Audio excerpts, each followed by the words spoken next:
அப்ப நமசிவாய என்று சொல்வதை விட சிவாய நம என்று சொல்வது ஒரு படி மேலான நிலை. அப்ப ஏன் நமசிவாயம் சொல்லணும் அப்படின்னா, உலகியல் பயன் வேண்டும் என்றால் நமசிவாயம் தான் சொல்லணும். எனக்கு ஒரு வீடு வேணும், எனக்கு ஒரு காரு வேணும் அப்படின்னு எனக்கு உலகியல் பயனை நான் வேண்டி நின்றா என் மந்திரம் என்னவா இருக்கணும்?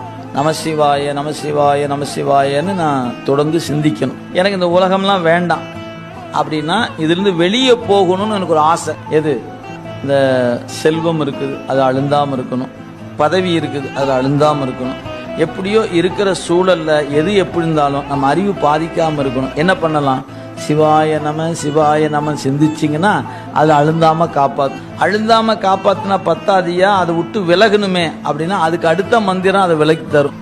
அது சிவைய சிவை என்கிற மந்திரம். அப்ப நீங்க பக்குவப்படப்பட மந்திரமும் மாறும்.